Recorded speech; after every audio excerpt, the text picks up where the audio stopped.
Perkenalkan, nama saya Samuel Tonalumban Tobing dengan NIM A1011231169. So what's going on to give these shipping companies actually comfort that the area is safe? Well, the US and its allies have announced this task force that is supposed to secure the area. We don't know precise details of what that task force is going to do, how it's going to achieve that objective. And as you said, there's talk of possible strikes on Yemen. So at the moment, what we know is that there's this, task force, and it's important to see what it gives. You need probably to have some kind of convoy. There are different discussions about that. But even if they have a convoy, is it going to be able to secure the area from land-based attacks, for example? But when do we have a clearer idea of the plan to sort this out? Again, this is the U.S. saying we want to do this, but actually we don't have the details. We don't know if it's feasible. And frankly, if you're a BP or a Maersk, why would you take the chance? Well, absolutely. I think that what has to happen is, first of all, you set up the system. That hasn't happened yet. Once you set up the system, you have to run it for a while, and you have to see how secure it really is. The proof of the pudding will really be in the eating. Analisis kasus, serangan di Laut Merah dan dampaknya pada transportasi internasional.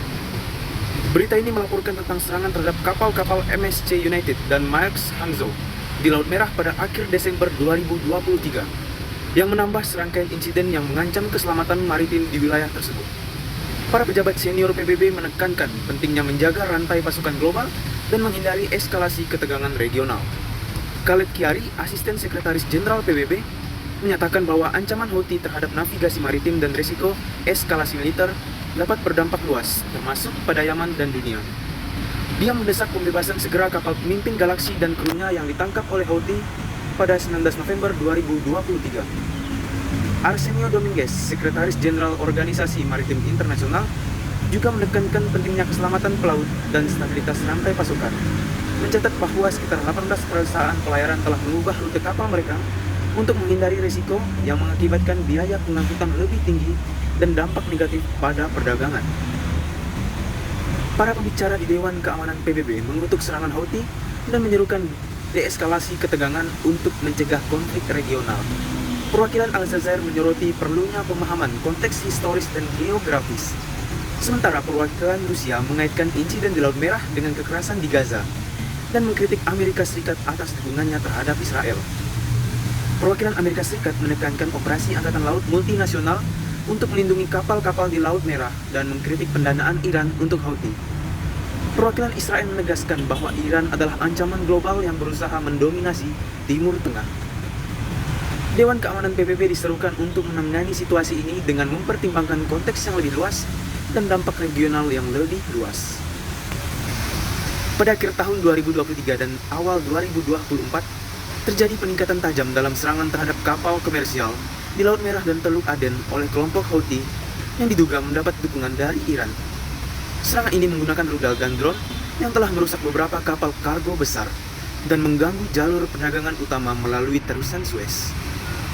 Akibat dari serangan ini, banyak kapal yang harus mengubah rute mereka melalui Tanjung Harapan, yang menambah waktu perjalanan rata-rata hingga 10 hari dan meningkatkan biaya operasional secara signifikan. Dampak ekonomi. Penurunan volume perdagangan melalui terusan Suez akibat serangan ini mencapai 50% pada 2 bulan pertama tahun 2024. Sementara volume perdagangan melalui rute alternatif Tanjung Harapan meningkat 74% dibandingkan tahun sebelumnya. Peningkatan biaya logistik dan waktu pengiriman yang lebih lama telah berdampak langsung pada harga barang-barang global, memicu tekanan inflasi yang lebih besar di berbagai negara. Selain itu, gangguan ini mengancam stabilitas pasar global, karena terusan Suez adalah jalur kritis bagi perdagangan dunia, menangani sekitar 12% dari total perdagangan dunia dan 30% dari seluruh lalu lintas kontainer global. Hukum transportasi internasional. Serangan terhadap kapal-kapal komersial ini merupakan pelanggaran serius terhadap Konvensi Perserikatan Bangsa-Bangsa tentang Hukum Laut, yang melindungi kebebasan navigasi di laut lepas. BIMCO atau Baltic and International Maritime Council telah mengeluarkan pernyataan keras yang meminta tindakan kolektif dari negara-negara untuk menghentikan serangan ini dan melindungi jalur maritim yang vital. BIMCO menekankan bahwa serangan-serangan ini merupakan pelanggaran terhadap kebebasan navigasi, dan mengancam tatanan internasional yang bergantung pada transportasi maritim yang aman dan teratur. Berikut ada perbandingan dengan hukum transportasi Indonesia. Persamaan. 1. Perlindungan kebebasan navigasi. Baik hukum internasional maupun hukum Indonesia melindungi kebebasan navigasi di perairan internasional. Indonesia juga mengadopsi prinsip-prinsip UNCLOS dalam peraturan nasionalnya yang menjamin hak untuk berlayar bebas dari gangguan di perairan internasional. Kedua, tindakan terhadap ancaman maritim. Indonesia memiliki peraturan yang ketat mengenai tindakan terhadap ancaman maritim, seperti pembajakan dan perompakan. Ini mirip dengan pendekatan internasional yang juga menekankan pentingnya keamanan maritim untuk perdagangan global. Perbedaan 1. Penegakan hukum. Dalam hukum internasional, penegakan hukum seringkali memerlukan kerjasama multilateral dan proses yang panjang. Sebaliknya, Indonesia memiliki yurisdiksi penuh di perairannya dan dapat mengambil tindakan lebih cepat terhadap ancaman tanpa harus menunggu konsensus internasional. Kedua, fokus keamanan. Hukum transportasi Indonesia cenderung lebih fokus pada masalah domestik seperti keselamatan kapal dan penanganan muatan dibandingkan dengan fokus internasional yang lebih luas pada kebebasan navigasi dan keamanan global.